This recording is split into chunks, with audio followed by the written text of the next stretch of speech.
So, Colin, I believe you Yeah. were a fan of the movies. Were you watching the Harry Potter movies? Were you watching them thinking, God, I'd love to be in one of these one I day? truly was, man. Yeah, no, I truly was, because it's seldom that something comes around in a lifetime. It is very rare. It's like it's on a level, um, for importance in a person's even honestly growth as a human being from child to adult, as Star Wars was for me.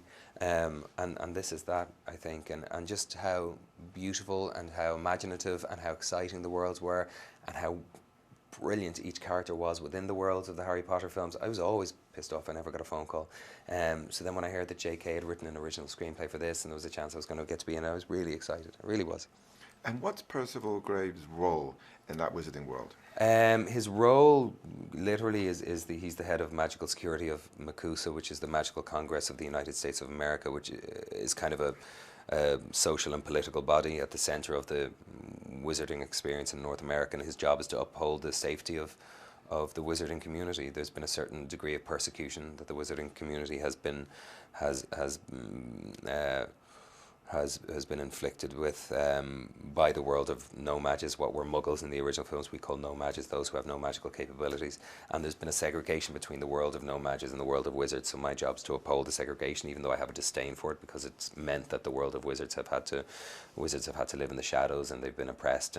But he's a character with a very particular philosophy and a very particular ideology and a very particular purpose. And it was fun navigating that with David and exploring that.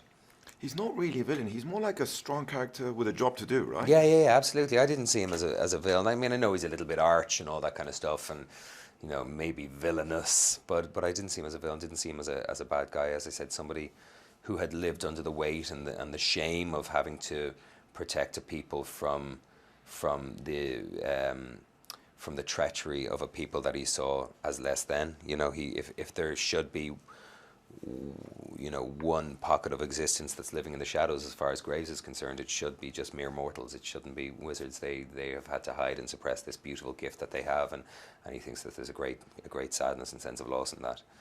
And he has an interest in you, right? They cross paths a couple of times. With Newt? Yes. Yeah, absolutely. Yeah. They have. Yeah, they meet early on in the story, and then the story does bring them back together a couple of times. Yeah. You've worked with many great actors in your career. What can you say about Eddie? Eddie's fantastic. Eddie's an extraordinary actor, and he's been around a while, longer than I think the majority of people would think or know, and he's worked so hard for so many years, and he's had an amazing, he's entered an amazing chapter in his career, which I hope continues till the end of his days or till he decides to walk from it. And he's an extraordinary actor and incredibly gifted and works his arse off, and pleasure to work with. Without giving away too much, your character has an interesting relationship with credits, and I thought Ezra also delivered an extraordinary performance. Yeah, there. he's lovely in it, isn't he? Yeah, great young actor, Ezra. I thoroughly enjoyed working with him. We had 2 or 3. I think for me, in many ways, Ezra is almost kind of the beating heart or the conscience of the film, or maybe the pain of the film. Through him, it's a very emotional performance, and Ezra dug really deep, to bring to life Credence in the way that he did, and it was great to be part of that too. What can you say about David as a director? He's extraordinary. He's obviously kind of the keeper of the keeper of the gate, the protector of the universe in a way, JK's universe, and she must trust him implicitly, to bring her written word and her imagination to cinematic life. He has an encyclopedic knowledge of this world and the backstory of this world, but at the same time, he's not so worried about the magic and the wizarding of it all. He's constantly trying to bring it back to the human element. He's constantly going, okay, let's forget about the magic for a minute. Let's forget about wizards.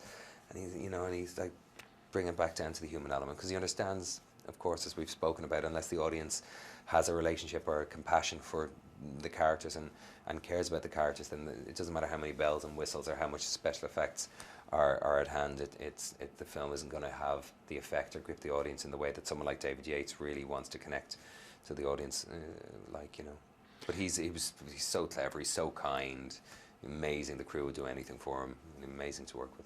And I believe the sets you walked into were just extraordinary, right? Yeah, extraordinary, breathtaking. The level of detail and craft, both in the design and then the realization and bringing to life the designs were astonishing. And I didn't have much work to do with special effects or CGI. That was mostly Eddie, having to work with imaginary beasts that weren't quite there yet.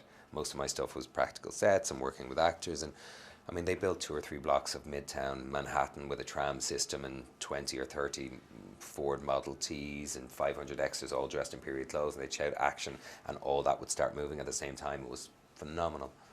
Must have been special to go back in an era like that in the 20s in New York. Yeah, it was fun. It was beautiful. Yeah, it was really beautiful, really provocative to be around. You felt like you were stepping back into the, the silver age of film.